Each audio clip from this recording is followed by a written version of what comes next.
नमस्कार सांग मैंने आशा करुच्ची आपण मैंने समस्ते बहुत भल थे खुशी थे।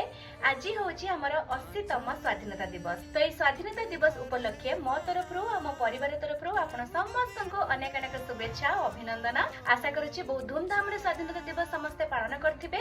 आज मोर पिला दिनर कथा बहुत मन पड़ुची। तो स्वाधीनता दिवस पूर्व स्कूल को जीवा पई तार सब प्रिपरेशन केमती हाथ रे बैंड लगेबा, चुटी रे तिरंगा कलर रिबन लगेबा, एमती केते सारा प्रिपरेशन हेई थाए। सबुदिन स्कूल जीवा पई मम्मी ठारू खोसमत दरकार पड़थिला बेले स्वाधीनता दिवस हो कि अन्य कोनोसी पर्वपर्वाणी पे स्कूल जीवा पई पूरा उत्कंठार सहित माने सकाळु उठी पड़िथाउ। मु तो सेया ही करे, आपण माने एमती करंती कि नै मते कमेंट रे जणांतु। तो स्वाधीनता दिवस दिन सकाळु उठी कि रेडी हे कि हम स्कूल पळै जाऊ, सेठी जाई कि स्कूल रे पताका उत्तोलन हुए, ता सहित केते कोन प्रोग्राम सब हुए।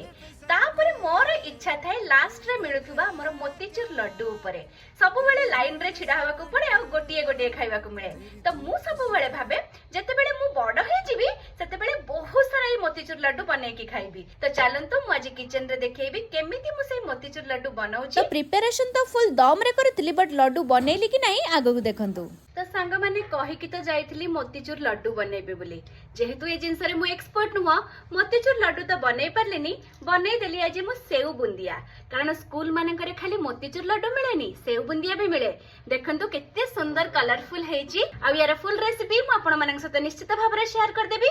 मु तो चलिली मोर सेव बुंदिया खाइ कि पिला दिनर सेही स्मृति को आउ थरे मने पकेबी। पुणी आपण मानक सते देखा हबो नेक्स्ट वीडियो रे। तते पर्यंत जल्दी जल्दी जांतु, मते ढेर सारा भल पाइबा दियंतु। आपण समस्त को आउ थरे very happy Independence Day. Bye bye, thank you.